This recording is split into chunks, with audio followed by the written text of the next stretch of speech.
Welcome to Wild X. This is Rhonda Swan. I am so excited to have you here today. Wild X is a platform for speakers to not only share their voice, their message, but to inspire the world.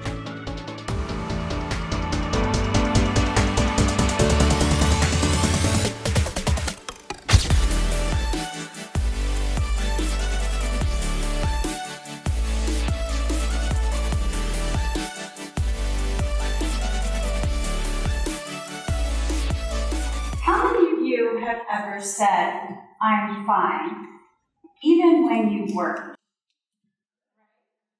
We all have. We say I'm fine because it's easier than being honest. We say I'm fine because it feels safer than being seen. We say it because it's polite. But what if I'm fine is the greatest lie we tell ourselves? What if fine is just another name for comfortable? And comfort is where our dreams quietly go to sleep. Because comfort is safe until it isn't. And the moment comfort ends, that's where impact begins. I know this well. In June 15th, 1990, I was 17. It was late afternoon, the day after I had graduated from high school. I was at the mall shopping for a Father's Day gift for my dad at Robinson's department store in La Jolla, California. I remember paying for that mint green button down and heading toward the exit. I stepped outside, and that's when I heard it. A voice loud, undeniable, in my head. Run, run, run. And so I ran. Seconds later, a thunderous crash. Boom! The entire overhang of steel and concrete, 1,000 square feet, had just collapsed behind me. I was thrown 10 feet forward, blood on my hands, on my knees, rubble in my hair, but alive. In the ambulance, the paramedic gently cleaned my wounds. He softly said to me, "Wow, you're lucky. Are you okay?" Well, I had just missed being crushed by 2 tons of concrete, 5 feet.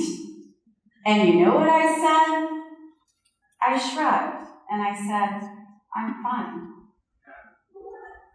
That night, I still went out with my friends, lip gloss, high heels, pretending everything was okay. Because pretending was comfortable. Feeling was uncomfortable. That day, the rubble, the chaos, the almost, shifted something inside of me. I realized I was being given a second chance to live a life that was more than fun. I didn't realize it at the time, but this would become a lifelong conversation with what it means to be fully awake, alive, living courageously, and stepping into versions of myself I didn't even know existed. So, in this place of discomfort, I realized that I had this opportunity that I spoke about, but also I began to recognize patterns to emerge. That every meaningful moment in my life happened with discomfort. Love, marriage, motherhood, entrepreneurship, and yes, even standing here in front of you today is a little uncomfortable. But here's the thing. up right before something life-changing. And it showed up for me again in 2015, but not as a building collapsing, but as a spark of curiosity when my husband walked into the Verizon store to upgrade his phone. He noticed how slippery the back of the phone was and made a comment to the salesperson. She tried to sell him insurance, and not wanting another bill, the light bulb went off. He went to the nearby skateboard store, cut out skateboard grip tape, and put it on the back of his phone. Later on that night, I said, "What do you have going on here? This feels like a CatTongue, and it's going to scratch every surface of the house." Well, he challenged me to find something like it, or better. I couldn't, so we decided to make it. And that's how our company, CatTongue Grips, was born. What came next was 18 months of prototypes, late nights, and plenty of failure. Uncomfortable months turned into uncomfortable years of doubt, debt, and more do-overs than I can count. We took a huge leap of faith even before we launched the product by hiring an agency out of Chicago to hold focus groups. $30,000 of our savings, our risk. Fortunately, they loved the product, but they hated the logo. We changed the logo, but that's a story for another day. And then came our first production order. No investors, no sales yet, and no safety net. Just a belief in ourselves and what we were building. From something, and then, actually, something unexpected happened. Customers started reaching out saying, "Hey, can we cut this? Can we use it under furniture? Can we use it on slippery tools? Can we use it on hearing aids?" We soon realized that the value wasn't in the phone grip, but was in the material itself. So that's when we put the product on a roll to allow the customer to do whatever they wanted with it. Soon after, we met a gentleman named Chris Waddell, Paralympian, summited Kilimanjaro in a hand cycle. He told me, "You've created a life hack for the adaptive community." And soon, helping people in their day-to-day lives became more than our business. It became a mission. It became our calling. From that extraordinary moment, I realized that ordinary people build extraordinary things when they trust conviction over perfection. Our company has gone on to help millions in their day-to-day living, from seniors staying safe in their homes to the U.S. Navy keeping people secure at sea. But the real product wasn't the success in the product. It was who I had to become in the process. A woman willing to live in the uncomfortable zone, doing it scared, because the reward of greatness is more than the risk of staying the same.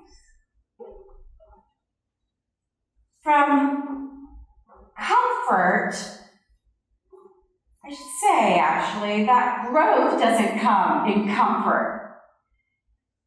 It comes from that stretch, that space of living redefined and reshaped. Neuroscience shows us that our brains release dopamine when we step out of our comfort zone. That is the same chemical that fuels motivation and rewards.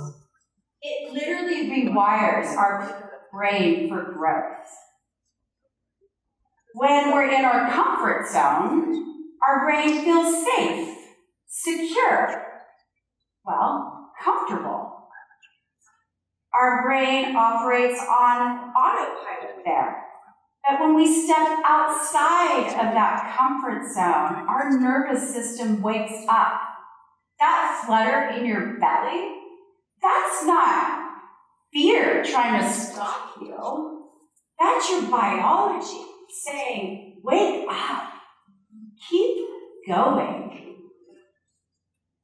A Harvard Business Study review shows that people who deliberately step out of their comfort zone in deliberate ways, even small ways, they build more resilience, confidence, and creativity over time.